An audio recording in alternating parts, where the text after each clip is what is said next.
ንፋሳት ከመዛግብት ያወጣል።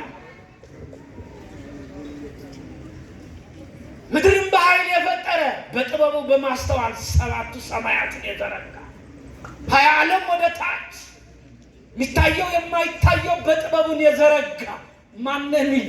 መብረቅን አለ። መብረቅ አንድም የዝናብ እግር ነው። መብረቅ ሲሰማ ተከትሎ ማን ነው የሚፈሰው? ዝናቡ። እግዚአብሔር ንጉሥ ነው። ተመልከቱ። ንፋሳትን ከመዛግብት ጠራሃቸው ይላል። ብዙ እንደሆኑ ንፋሶች ቅድም ነግሬያቸዋለሁ። ከኔ ጋር አስተውሉ። ንፋሳትን ከመዛግብት ትጠራቸዋለህ። 12 ንፋስ ይሄ ነው። በአንዲት አዜ ብቻ ናቸው የሚኖሩ። የሚገርማቸው አራቱ ለፍጥረት የምንመገብበት ነው። በጋ አለ፣ ክረምት አለ፣ እንግዲህ የእሸት ዘመን አለ። እየሰማችሁ ነው። ጸደይ የሚባለው 8ቱ ግን በገብርኤል የሚጠበቁ የሚታይ የማይታይ ለምጽአት ጥርግርግ አድርጎ የሚታይ የማይታየው ወዴት እንደሚወስድ የማይታወቅ ነው። ንፋሳትን ከመዛግብት ይጠራል። ረቂቅነቱ ይዩት። እንዲያም ወልደ ማርያም ኢየሱስ ክርስቶስ ፍጹም አምላክ ፍጹም ሰው ሆኖ በምድር ሲመላለስ የማታ ተማሪ ምስጢረ ጥምቀት ኒቆዲሞስ ዮሐንስ 3 ያዙ። አንተ አለው ስግው ቃል አምላካችን መድኃኒታችን ኢየሱስ ክርስቶስ የማታ ተማሪ ዳግም መወለድ ያስፈልግሃል አለው። ምስጢረ ጥምቀት ሲነግረው ከሸመገለ ካረጀ እንዴት ወደ እናት ማህፀን ይገባል? አንተ ስጋ ልደት ነው የምታውቀው። እኛ የሰማነው እንናገራለን፣ ያየነው እንናገራለን፣ ግን አታምኑም። እንዲያም ዳግም ከውሃና ከመንፈስ ካልተወለድ የእግዚአብሔር መንግስት አትወርስም አለው። ሰውየው ጨነቀው። የኦሪት መምህር ነው፣ የእስራኤል መምህር ነው። ተመልከቱ። እኛ የምናውቀው እንናገራለን፣ ያየውን መሰክራለን። አንተ የእስራኤል መምህር ሆነ እንዴት አታውቅም? ምድራዊ ነገር ቢነግርህ ተመልከቱ፣ ሰማያዊ ነገር ቢነግርህ የምድራዊ ነገር ቢነግርህማ እንዴት ታምናለህ? እንዴት ታውቃለህ አለው። ይሄ ንፋስ ታየዋለህ አለው መድኃኔዓለም በስግው ቃል የማርያም ልጅ። ይሄ ንፋስ አይተዋል? አዎ። ከወዴት እንደወጣ ወዴት እንደሚሄድ ታውቀዋለህ አለው። ኧረ እኔ አላውቅም አለ። እኔ ውጡር ነኝ አለ ኒቆዲሞስ። እንግዲያስ የሰው ልጅ አመጣጡ እንደ ንፋሱ ሲሄድም እንደ ንፋሱ። አያችሁ፣ ይክበር ይመስገን። አያችሁ ረቂቅነቱ። አስተውሉት። ይሄ ነው ዓለም ያልተገነዘበች ያልተረዳች ምስጢረ ሥላሴ። እዩት። ወንጌላዊ ዮሐንስ ነባቢ መለኮት ይባላል። ምስጢረ ሥላሴን ያየ የሚታየው የማይታየው የመጀመሪያ ከሁሉም 3 ወንጌላውያን ድጋፍ ናቸው። ኦሪታውያን ትንቢት በሙሉ ድጋፍ ናቸው። ወንጌላዊ ዮሐንስ ከሁሉ ይበልጣል። ስጋነቱ ተቀይሮ ክብሩን ወደ መላእክት የተቀየረ በሚስጥር መልአኩ አስጠነቀቀው፣ እንዳሰግድልኝ፣ ሁለተኛ እንዳሰግድልኝ፣ እኔ እንደ ወንድሞች አገልጋይ ነው። መልአኩ እኮ ነው የሚለው ለዮሐንስ ወንጌላዊ ፍቅረ እግዚእነ ወልደ ነጎድጓድ ታውሎስ። በመጀመሪያ ቃል ነበረ፣ ቃልም በእግዚአብሔር ነበረ፣ ቃልም በእግዚአብሔር ዘንድ ነበረ፣ ቃልም እግዚአብሔር ነበር። አስረግጠው። አያችሁ። ወደ ቆሮንቶስ ሚዲያ ተከታዮች እንደምን አላችሁ? በያላችሁበት ሰላም እግዚአብሔር ከእናንተ ጋር ይሁን። ፍቅር፣ አንድነት፣ መተሳሰብ ሳይጎል ጸንታችሁ እንድትኖሩ ሁሌም ምኞቴ ነው። በዚህ መልኩ በየእምነታችሁ ይባርካችሁ ይቀድሳችሁ። የኦርቶዶክስ ተዋሕዶ ቤተክርስቲያን እምነት ተከታዮች በሙሉ እንኳን አደረሳችሁ፣ እንኳን አደረሰን። በዛሬ ዕለት ደግሞ ታላቅ በዓልን አካፍላችኋለሁ። ታላቅ ስል ከሁሉም በላይ እስከዛሬ ካቀረብኳቸው ሁሉ ታላቅ በዓል ማለት ነው። የቅድስት ሥላሴ በዓል በጊዜው ለሆነው ኩነት እና እግዚአብሔር ለአገልጋዮቹና ስሙን ለሚጠሩ ጸንተው ለቆሙ ያሳየውን ፍቅር በሃይማኖት ስላየን እናከብራለን። አዲስ አበባ ከተማ ሽሮ ሜዳ አካባቢ የሚገኘው መንበረ ስብዓት ቅድስት ሥላሴ ቤተ ክርስቲያን ሌሊቱን ሊቃውንተ ቤተ ክርስቲያን ለክብራቸው በሚገባ ቀለም በያሬዳዊ ዜማ ወረብ ሲያገለግሉ አድረው ሲነጋ ከቅዳሴ በኋላ ታቦታቱ ከመንበረ ክብራቸው ተነስተው ሕዝቡን ሲባርኩ የሰንበት ትምህርት ቤት ደቀ መዛሙርት እና ዘማሪያን በዝማሬ ሲያገለግሉ ከተለያየ ቦታ የመጣው ኦርቶዶክሳዊ ክርስቲያን ምዕመን በተገኙበት በድምቀት ተከበረ። ከብዙ በጥቂቱ እንመለከታለን። አባታችን አብርሃም እና እናታችን ሳራ በልዩ ፍቅርና መከባበር በትዳር ረጅም ዓመት አብረው ሲኖሩ የእግዚአብሔር ምስጋና ካፋቸው ጠፍቶ አያውቅም። ይህንን የእነርሱን በፍቅር መኖርና ለእግዚአብሔር ያላቸውን ፍቅር አክብሮት የተመለከተው ባላሰቡት ጊዜና ቦታ በቅድስት ሥላሴ ተጎበኙ።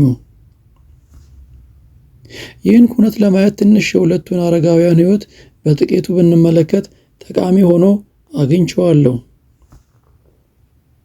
አብርሃምና ሳራ መቼ ተወለዱ? በመጽሐፍ ቅዱስ የትውልዳቸው ዓመት በቀጥታ አልተገለጸም። የሁሉም አባት አብርሃም የተወለደው ከጥፋት ውሃ በኋላ ከሴም ዘር ነው። ዘፍጥረት 11 ላይ በዝርዝር ይታያል። አባቱ ታራ 70 ዓመት ሲሆነው ልጆችን ወለደ። አብርሃም 75 ዓመት ሲሆነው ከካራን ወደ ከነዓን በእግዚአብሔር ትእዛዝ ተጓዘ። ዘፍጥረት 12:4 ላይ በዝርዝር ያሳየናል። 175 ዓመት ኖሮ አረፈ። ዘፍጥረት 25:7 በዝርዝር እንመለከታለን። እናታችን ሳራ 10 ዓመት ከአብርሃም ታናሽ ነበረች። ዘፍጥረት 17:17 ላይ ታሪኳን በደንብ እናገኘዋለን። 89 ዓመት ሲሆናት ይስሐቅን ወለደች። 127 ዓመት ኖራ አረፈች። ዘፍጥረት 23:1 ይህንን ይተርክልናል። ከሙሴ ሕግ በፊት በሕግ ልቦና የነበሩ ቢሆንም እግዚአብሔር ቅንነታቸውን፣ ፍቅራቸውን እና ለእግዚአብሔር ያላቸውን መሻት ይመለከት ነበር። አብርሃም ዕለት ዕለት በጸሎት እግዚአብሔርን ይጠራ ነበር። በተጨማሪ እንግዶችን በታላቅ ፍቅር ይቀበልና ያስተናግድ ነበር። በሌላ መልኩ እርሱ ባወቀ እና በተገለጠለት መጠን እግዚአብሔር በሰጠው ቃል በፍጹም ይታመን ነበር። ስለዚህ የአብርሃም አምልኮ ዋና መሰረቱ እምነት፣ ታዛዥነት፣ መስዋዕትና ጸሎት ነበር። በዚህ ትሕትናውና ታዛዥነቱ በቅድስት ሥላሴ ለመጎብኘትና የበለጠ በረከትን ማግኘት የቻለበት ሁኔታ ከመኖሪያ ድንኳኑ ፊት ለፊት ባለች ዛፍ ስር 3 ሰዎችን ተመለከተ። ይህ ታላቅ ምስጢር እንደተከናወነ የብሉይ መጽሐፍ ይነግረናል። ዓይኑን አነሳ፣ እነሆ 3 ሰዎች በፊቱ ቆመው ነበረ። ዘፍጥረት 18:2 ላይ በግልጽ ያሳየናል። እግዚአብሔር በመምሬ የአድባር ዛፎች አጠገብ ተገለጠ። ዘፍጥረት 18:1 ላይ ደግሞ በደንብ እናየዋለን። እግዚአብሔር አምላክ አብርሃምን በዚህ መልኩ ነበር የጎበኘው። አብርሃምን ፈጥኖ ሮጠ፣ ወደ እነርሱ ቀርቦ ሰገደ። እግራቸውን እንዲታጠቡ ውሃ መጣ። ሳራ እንጀራ እንድትጋግር አዘዛት። ለስላሳ ጥጃ አሳረደ፣ ቅቤና ወተት አቀረበ። እነርሱም በዛፍ ስር ተቀምጠው በሉ ይለናል። ዘፍጥረት 18:6-8 በዝርዝር ያሳየናል።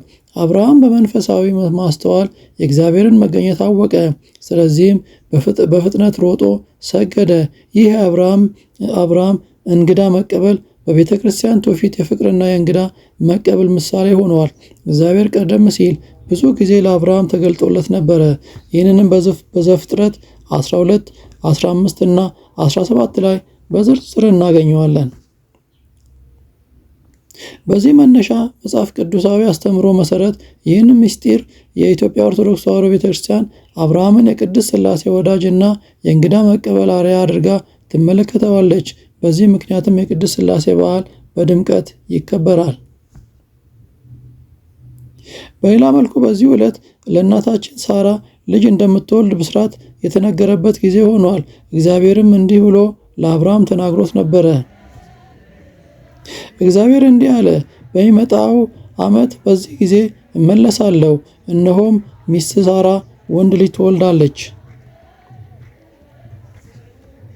እናታችን ሳራ ይህንን የእግዚአብሔርን ንግግር ከድንኳኑ ውስጥ ሆና ስትሰማ በልቧ የቅንነት ሳቅ ሳቀች።